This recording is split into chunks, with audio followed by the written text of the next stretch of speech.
Salam, salam bahagia para pemirsa di mana saja Anda berada. Pada kesempatan ini kembali bertemu dengan saya Yakobus Dumupa dalam program Berbagi Rasa Berbagai Pikir.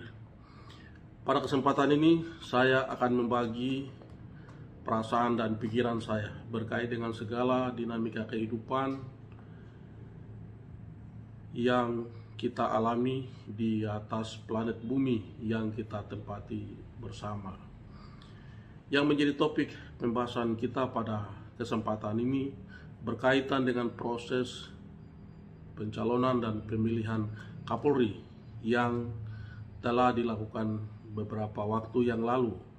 Perlu saya sampaikan kepada para pemirsa bahwa saya tidak bermaksud untuk mempersoalkan kembali proses pemilihan tersebut, tetapi saya rasa penting untuk bisa membahas ini dengan maksud supaya dinamika-dinamika yang sebetulnya tidak penting dalam proses pencalonan dan pemilihan itu tidak boleh terulang di waktu-waktu yang mendatang.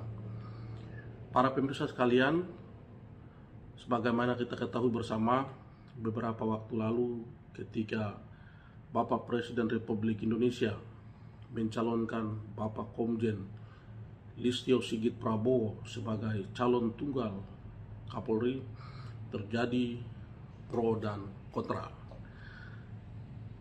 Ada sejumlah pihak yang menolak pencalonan Pak Listio, tetapi ada sejumlah pihak yang menerima pencalonan beliau sebagai Kapolri. Menurut catatan intelijen, ada 3 kelompok yang kontra atau tidak menyetujui pencalonan Pak Listio. Kelompok yang pertama merupakan mereka yang cemas jika Pak Listio terpilih menjadi Kapolri karena beliau dikenal sebagai penegak hukum yang menegakkan hukum secara tegas dan tidak pandang bulu. Kelompok yang kedua adalah kelompok intoleran yang selama ini memainkan isu SARA, dan kelompok inilah yang menggerakkan aksi demonstrasi beberapa waktu terakhir. Kelompok yang ketiga adalah teroris yang memang selama ini memfatwakan bahwa polisi halal untuk dibunuh. Mengapa Pak Listio perlu saya belah? Atau mengapa Pak Listio berhak untuk menjadi Kapolri? Itu adalah pertanyaan penting untuk kita mencari tahu dan untuk kita menemukan jawabannya. Ada beberapa jawaban, ada beberapa argumen yang perlu kita sampaikan, kita perlu ketahui bersama, dan kita harus akui bersama bahwa Bapak Listio berhak untuk dicalonkan dan dipilih menjadi Kapolri. Yang pertama, hak asasi dalam beragama. Sebagai manusia, Pak Listio mempunyai hak untuk menganut agama tertentu, dan pilihan beliau adalah Kristen dan beliau adalah umat Kristen atau pengikut Kristus. Itu adalah pilihan, hak asasi beliau sebagai manusia. Dan kebebasan beragama itu di negara Republik Indonesia dijamin dalam pasal 28E ayat 1 dan ayat 2, pasal 28I ayat 1 dan pasal 29 ayat 2. Karena itu negara pun mengakui keberadaan 6 agama ditambah dengan aliran kepercayaan sesuai dengan putusan Mahkamah Konstitusi. Yang kedua, segala warga negara bersamaan kedudukan dalam hukum dan pemerintahan dan wajib menjunjung hukum dan pemerintahan itu dengan tidak ada kecualinya. Hal ini pun dijamin dalam pasal 29 ayat 1 Undang-Undang Dasar 1945. Ini artinya bahwa tidak boleh ada diskriminasi bagi setiap warga negara untuk menduduki jabatan tertentu dan diperlakukan atau perlakuannya di depan hukum. Karena itu Pak Listio sebagai warga negara tidak boleh didiskriminasi. Adalah hak beliau sebagai warga negara untuk menduduki jabatan tertentu, termasuk hak untuk dicalonkan dan dipilih menjadi Kapolri. Kalau kita mempersoalkan agama dari Palestio, itu berarti kita melakukan diskriminasi. Itu berarti kita sudah melakukan upaya membeda-bedakan dan upaya memecah belah. Dan itu artinya melanggar konstitusi. Bapak, Ibu, para pemirsa sekalian, yang ketiga, negara kita adalah negara yang berbineka tunggal ika, negara pluralis, negara yang mengakui keberagaman suku, agama, ras, dan lain sebagainya. Karena itu, kita harus mau menerima keberagaman itu. Dan negara ini pun didirikan atas kesepakatan bersama semua yang beragam itu. Maka saya senang sekali mengutip pernyataan dari Pak Ma'ruf Amin yang kini menjadi Wakil Presiden Republik Indonesia, yang pernah beliau sampaikan beberapa waktu lalu. Begini pernyataannya, Indonesia bukan darul kufur, bukan negara kafir, bukan darul harb, bukan wilayah, bukan negara perang, tetapi negara kesepakatan antara seluruh bangsa, antara seluruh agama. Jadi dalam konteks agama-agama yang ada di Republik Indonesia itu bersepakat untuk membentuk negara yang namanya Indonesia. Karena itu sebagai pemeluk agama tertentu, Palestio termasuk orang yang dianggap telah bersepakat untuk membentuk negara Republik Indonesia, dan karena itulah negara ini termasuk negara milik Palestio. Karena sebagai warga negara, beliau mempunyai hak untuk menjadi apapun, termasuk dicalonkan menjadi Kapolri dan dipilih menjadi Kapolri.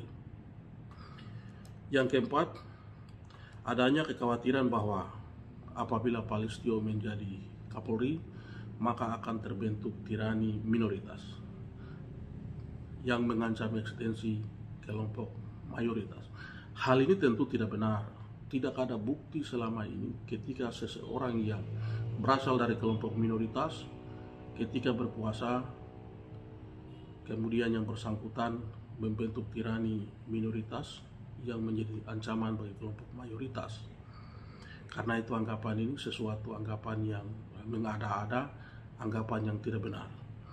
Bahkan saya meyakini bahwa Palestio justru akan mendorong, akan bertindak adil supaya semua keberagaman itu tetap terpelihara tanpa saling intervensi, tanpa kelompok mayoritas membentuk tirani mayoritas atau kelompok minoritas membentuk tirani minoritas, karena beliau adalah seorang nasionalis yang tulen. Dan yang kelima, para pemirsa sekalian, semestinya kita harus sadar bahwa yang sedang dilakukan ini adalah proses pemilihan pimpinan lembaga negara, bukan pemilihan pimpinan lembaga agama. Karena itu tentu saja agama seseorang itu tidak boleh menjadi patokan dan tidak boleh menjadi sesuatu yang dipersoalkan. Menjadi Kapolri boleh saja dari agama manapun, tetapi ketika yang dipilih adalah pimpinan lembaga agama, maka sudah pasti dan sudah mutlak bahwa yang bersangkutan atau para calon harus beragama tertentu. Misalnya, kalau yang dipilih adalah pimpinan lembaga agama Islam, katakanlah Majelis Ulama Indonesia atau Nahdlatul Ulama atau Muhammadiyah, pasti para calon ketuanya beragama Islam. Tidak mungkin orang yang beragama Kristen mau menjadi calon lembaga-lembaga Islam seperti itu. Kalau itu silakan dipersoalkan.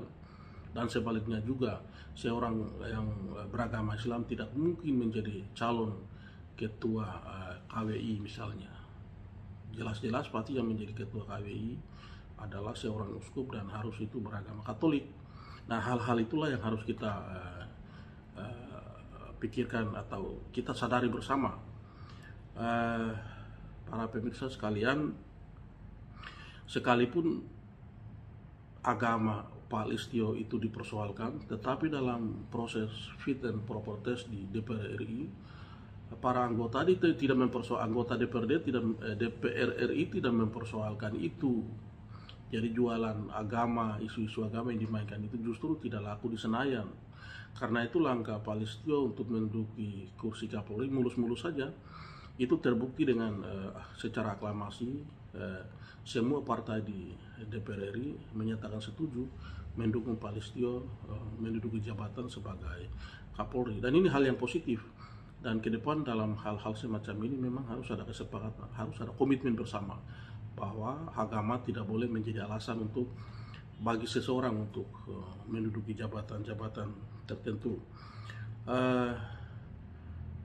Sejak awal memang saya meyakini bahwa Pak Listio ini setelah terpilih akan mendekatkan diri dengan kelompok yang dalam tanda kutip memusuhinya. Dan beliau sebagai orang Kristen pasti tahu ajaran dari Yesus bahwa mengasihi itu harus menjadi pedoman hidup dalam kehidupan setiap umat Kristen. Karena itu setelah dilantik menjadi Kapolri, beliau melakukan safari ke lembaga-lembaga agama, terutama Nahdlatul Ulama dan Muhammadiyah.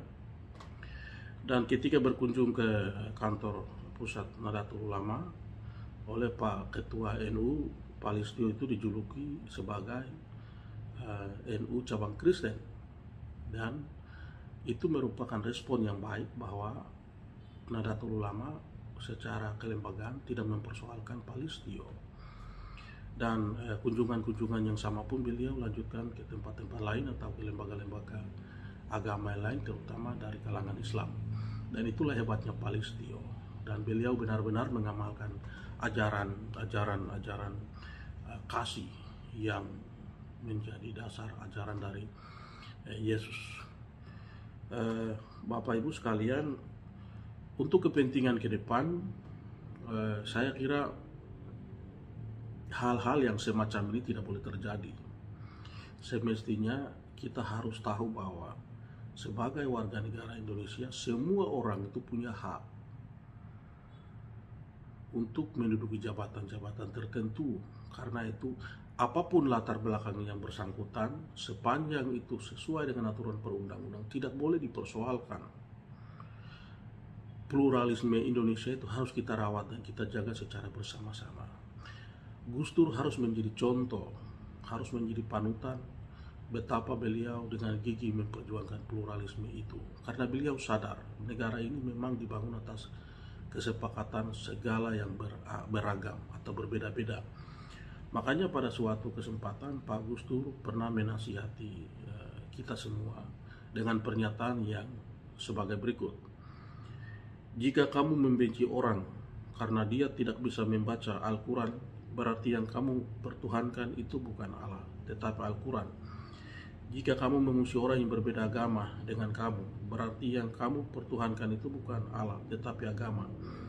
Jika kamu menjauhi orang yang melanggar moral, berarti yang kamu pertuhankan bukan Allah, tetapi moral. Pertuhankanlah Allah, bukan yang lainnya. Dan pembuktian bahwa kamu mempertuhankan Allah, kamu harus menerima semua makhluk, karena begitulah Allah. Itulah esensi dari perbedaan yang harus mutlak untuk kita terima, karena dunia ini tercipta di atas perbedaan, dan perbedaan itu tidak akan pernah hilang sampai kapanpun juga. Yang dibutuhkan adalah kesediaan kita untuk menerima perbedaan itu. Dan kepada Bapak Listio,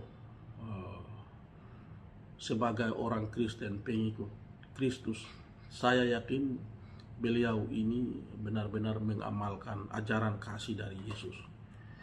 Kepada kelompok yang kontra dengan beliau, pasti beliau akan mengambil sikap untuk mengasihi dan mengampuni. Hal ini tentu saja sesuai dengan sabda Yesus yang tertuang atau termuat dalam Lukas 6 pasal 27 dan 28, yang bunyinya demikian. Tetapi kepada kamu yang mendengarkan aku berkata, kasihilah musuhmu, berbuatlah baik kepada orang yang membenci kamu, mintalah berkat bagi orang yang mengutuk kamu, berdoalah bagi orang yang mencaci kamu. Dan saya sudah lihat Pak Listio memang tipe orang yang mau mengasihi orang, mau mengampuni orang. Dan beliau adalah seorang Kristen yang tulen, tetapi juga nasionalis yang tulen.